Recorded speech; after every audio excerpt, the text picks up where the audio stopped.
অসমীয়া সদৌ অসম ট্ৰাইবেল সংঘ গুৱাহাটী জিলা সমিতি আৰু ট্ৰাইবেল ইউথ লীগৰ মহানগৰ সমিতিৰ যৌথ উদ্যোগত এই কাৰ্যনিৰ্বাহক সভাখন অনুষ্ঠিত কৰা হৈছিল।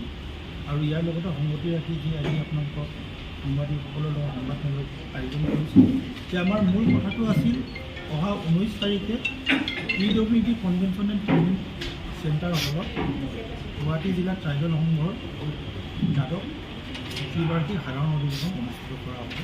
আৰু এই ত্ৰিবাৰ্ষিক সাধাৰণ অধিৱেশনখন সাফল্যমণ্ডিত কৰিবৰ কাৰণে আমি ইতিমধ্যে সুৰজ ৰাভা আৰু বিশ্বজ্যোতি মিলিত লৈ পেলাই এটা উদযাপনমূলক গঠন কৰা হৈছিল।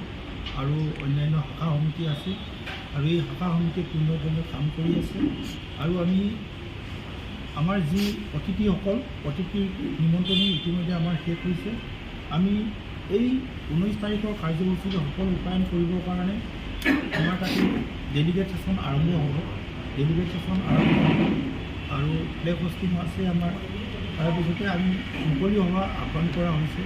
মুকলি সভাত আমাৰ চিফ গেষ্ট হিচাপে আমি নিমন্ত্ৰণ কৰিছোঁ আমাৰ অসম চৰকাৰৰ শিক্ষা আৰু জনজাতি বিভাগৰ মন্ত্ৰী ডক্টৰ ৰমেশ প্ৰভু ডাঙৰীয়া। আৰু উদ্বোধক হিচাপে অপেনিং ছেশ্যন উদ্বোধক হিচাপে আমি বিশ্বজিৎ দৈমাৰী আমাৰ স্পীকাৰ ছাৰক আমি নিমন্ত্ৰণ কৰিছোঁ।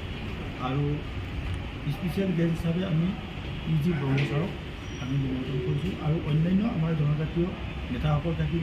আৰু ট্ৰাইবেল সংঘৰ সম্পাদক প্ৰধান আদিত্য পাটনায়ক ডাঙৰীয়া তাত এপইণ্টেড স্পীকাৰ হিচাপে। আৰু আমাৰ আবেলিলৈ এটা সাংস্কৃতিক বাৰেৰহণীয়া সাংস্কৃতিক সন্ধিয়া আছে। আৰু এই সাংস্কৃতিক সন্ধিয়া উদ্বোধন কৰিবৰ কাৰণে মিচিং অট'নমাছ কাউন্সিলৰ কালচাৰেল বিভাগৰ EC প্ৰশান্ত বড়ো ডাঙৰীয়াক আমি নিমন্ত্ৰণ কৰিছোঁ। আৰু সেইখিনি আমাৰ মিটিঙৰ মূল উদ্দেশ্য।